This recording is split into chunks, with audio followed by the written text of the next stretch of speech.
अहम ब्रह्मास्मि हिंदी में आप सबका मेरी चैनल में स्वागत है।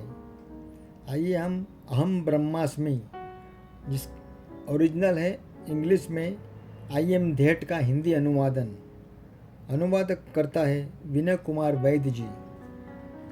निसर्गदत्त जो महाराज है उनके साथ में एक अंग्रेज के जो प्रश्न और उत्तर जो क्रिया हुई थी उसकी ये बुक लिखी गई है। अहम ब्रह्मास्मि विषय है, तो ये मैं बुक पढ़ रहा हूँ। आज हमारा 15वां पार्ट है और 21वां अध्याय है। मैं कौन हूँ? प्रश्नकर्ता, हमें यह निर्देश दिया गया है कि हम ब्रह्म की उपासना अवतार अथवा पूर्ण मानव के रूप में उसे स्वीकृत करते हुए करें। हमें यह भी कहा गया है कि हम परम तत्व की उपासना का प्रयास न करें, क्योंकि मस्तिष्क केंद्रित चेतना के लिए यह अत्यंत कठिन है। महाराज, सत्य सरल है और सुलभ भी है, तुम इसे दुरूह क्यों बनाते हो?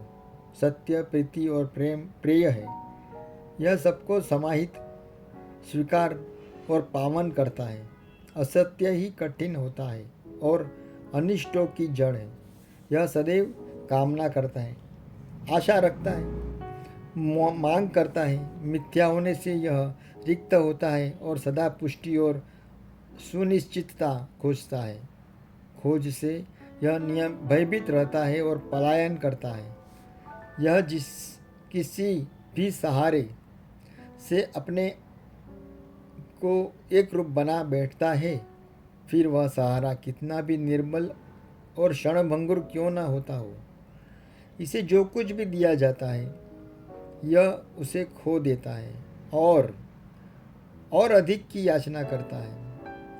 अतएव चेतन संवेदन पर विश्वास न करो। जिसे भी तुम देखते, अनुभव करते या सोचते हो वह वस्तुतः वैसा नहीं होता। यहाँ तक कि पाप और पुण्य, सद्गुण और अवगुण भी वे प्रतीत होते हैं, वैसे वस्तुतः होते नहीं। जिसे सामान्यतः अच्छा और बुरा कहा जाता है वह मान्यताओं और प्रथाओं पर निर्भर होता है और तद अनुसार उसकी प्रशंसा और तिरस्कार भी शब्दों के उपयोग पर निर्भर होता है। प्रश्नकर्ता, क्या इच्छाएं अच्छी और बुरी, श्रेष्ठ या निकृष्ट प्रकार की नहीं होती? महाराज, सभी इच्छाएं निकृष्ट ही होती है, परंतु इनमें से कुछ शेष की अपेक्षा निकृष्टतर हुआ करती है। किसी भी इच्छा के अधीन होकर देखो, यह सदैव कष्ट देंगी। प्रश्नकर्ता, क्या इच्छा मात्र से मुक्त होने की इच्छा भी? महाराज, कामना करते ही क्यों हो? इच्छाओं से मुक्ति की कामना रखने से तुम मुक्त नहीं हो जाते हो। तुम्हें कोई भी वस्तु मुक्त नहीं कर सकती, क्योंकि तुम मुक्त हो। कामना शून्य स्पष्टता के साथ अपने को देखो, यही पर्याप्त है। प्रश्नकर्ता, अपने आप को जानने के लिए समय लगता है। महाराज, समय तुम्हें किस प्रकार का सहायता दे सकता है? समय क्षणों का क्रम है। प्रत्येक क्षण शून्य से प्रकट होता है और फिर न लौटने के लिए शून्य में ही विलुप्त हो जाता है। इतनी अधिक अस्थिर नींव पर तुम कुछ कैसे निर्मित कर सकते हो? प्रश्नकर्ता, स्थिर क्या है? मन। महाराज कहते हैं, स्थिर के लिए अपने आप में देखो, अपने अंतर की गहराई में डुबकी लगाओ और खोजो कि तुम्हें क्या है और की वास्तविकता है। तुम में क्या है जो कि वास्तविक है? प्रश्न करता, मैं अपनी आपकी खोज का प्रयत्न कैसे करूं?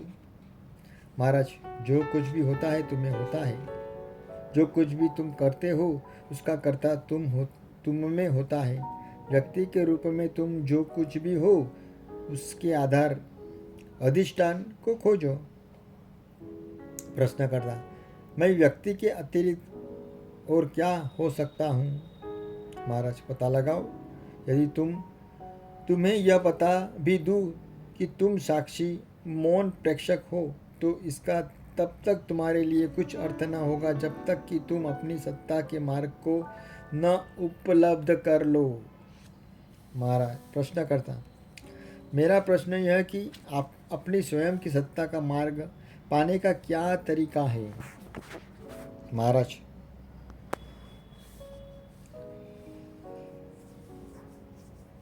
मैं कौन हूँ के अतिरिक्त अन्य सारे प्रश्नों को छोड़ दो। तुम हो, यह एकमात्र तथ्य है जिसके प्रति तुम बिल्कुल सुनिश्चित हो। मैं हूँ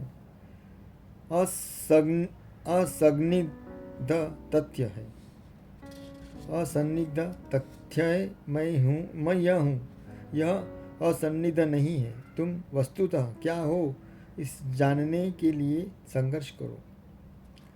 प्रश्नकर्ता, गत 60 वर्षों से मैं और कुछ नहीं कर रहा हूँ।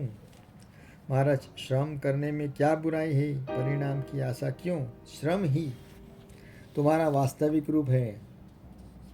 प्रश्नकर्ता, श्रम पीड़ाप्रद होता है। महाराज, यह इसलिए क्योंकि तुम परिणाम की कामना करते हो। कुछ पाने की कामना किए बिना संघर्ष करो, लालसा रहित होकर संघर्ष करो।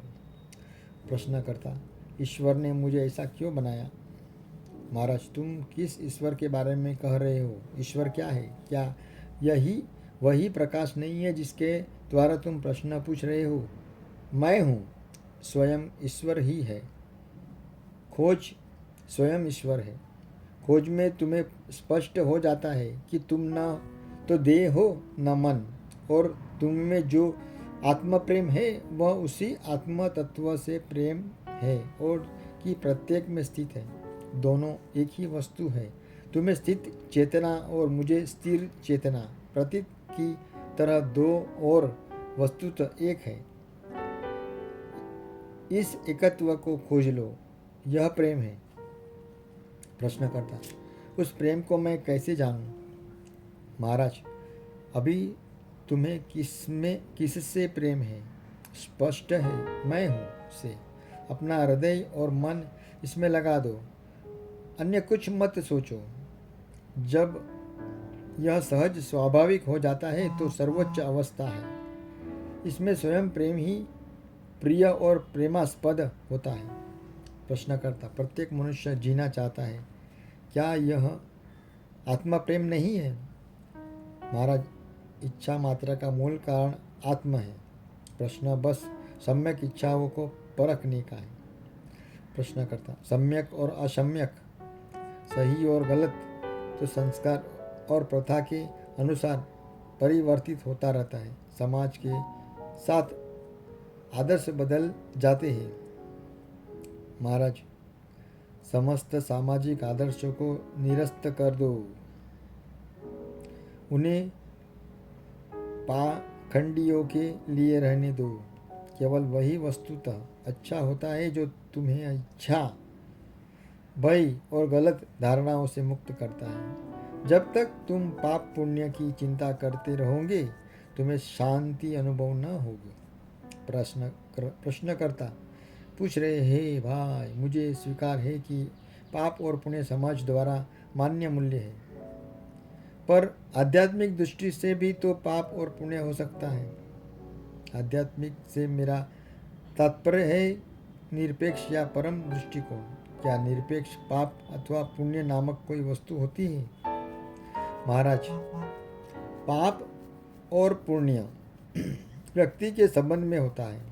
पापी या पुण्यात्मा के अभाव में पाप अथवा पुण्य किसे कह सकोगे? निरपेक्ष के तल पर व्यक्ति नहीं होते।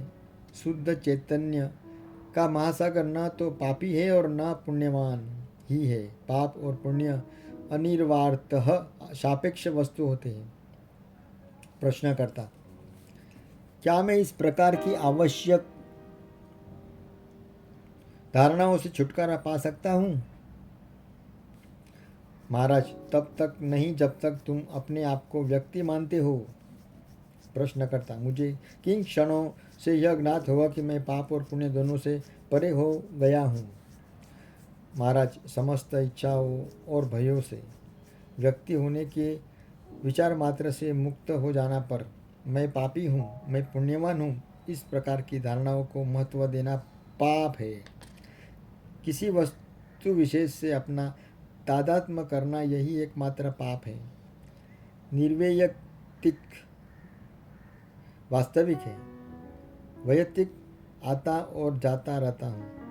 मैं हूँ, निर्वैयक्तिक सत्ता है, मैं यह हूँ, व्यक्ति है।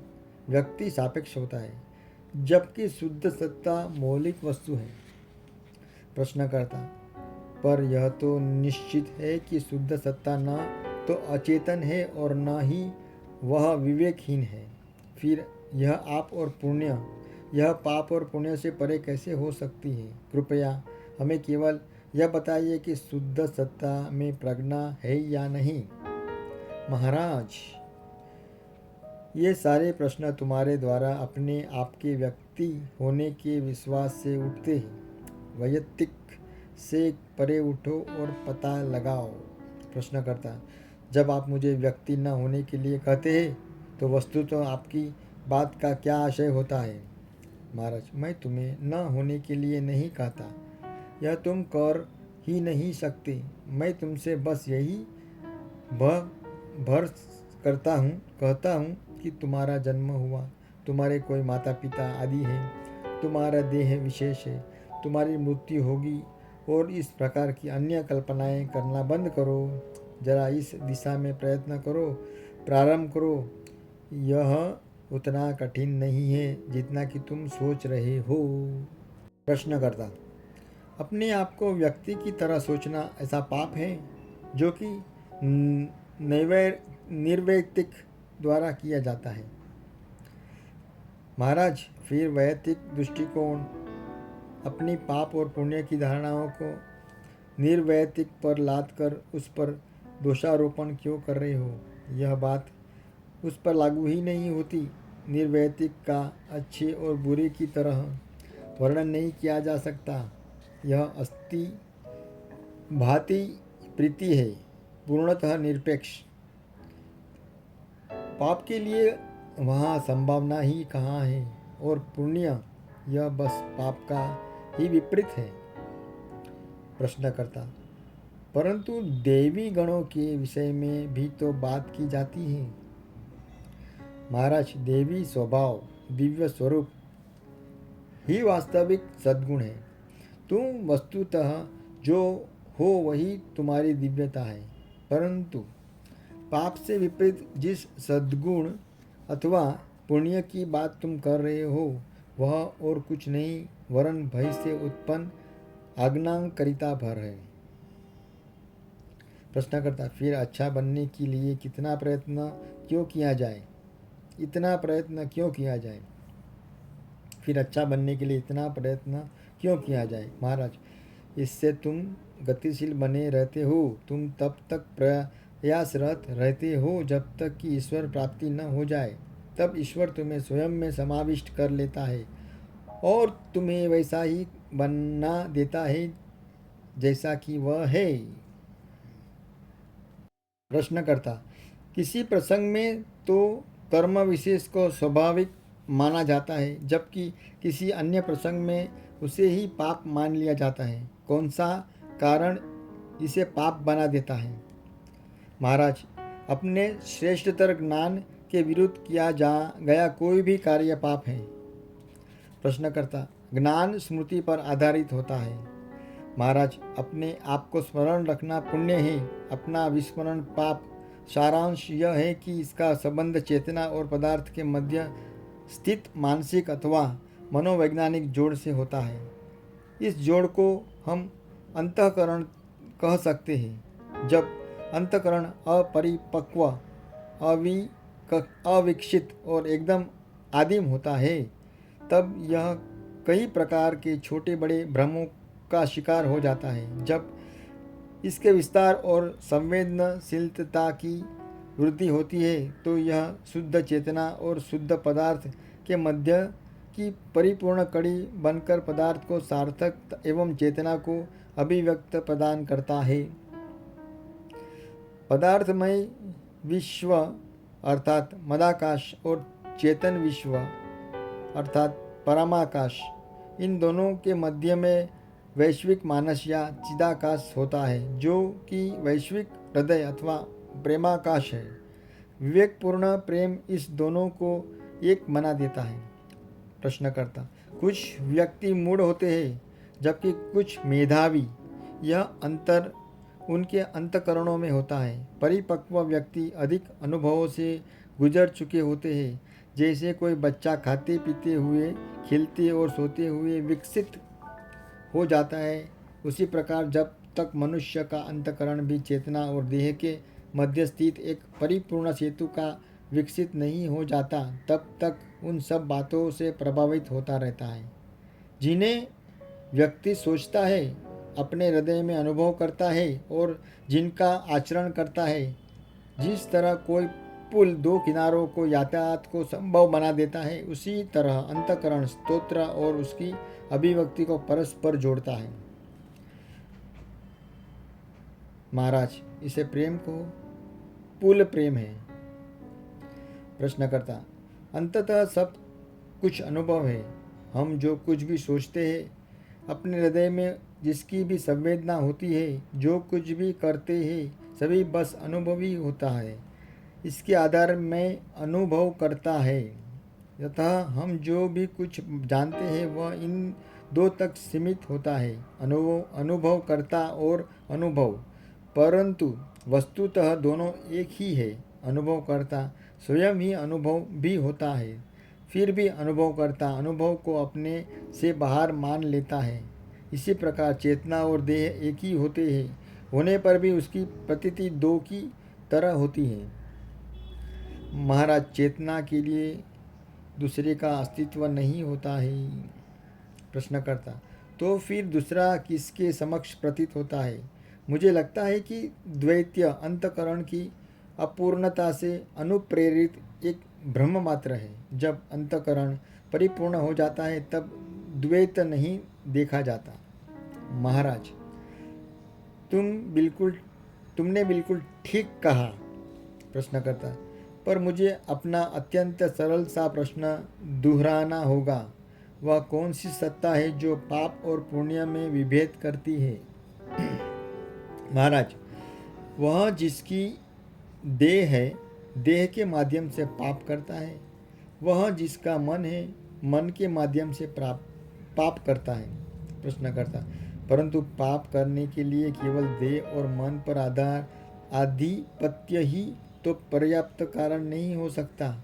इसके मूल में कोई तीसरा कारण होना आवश्यक है। पाप और पुण्य के प्रश्न पर मैं पुनः इसलिए आ जाता हूँ क्योंकि आजकल की नई पीढ़ी के युवा निरंतर यह कहते रहते हैं कि न तो पाप नामक कोई वस्तु है और न मनुष्य को शुद्ध होने की आवश्यकता है। उसे समय समय पर उठने वाली अपनी इच्छाओं को तुरंत ही पूर्ण कर लेना चाहिए। वे लोग न तो परंपरा को स्वीकार करते हैं और न किसी भी प्रकार के बड़प्पन के अधिकार को। उन्हें केवल ठोस और सत्यता पूर्ण विचार के द्वारा ही प्रभावित किया जा सकता है।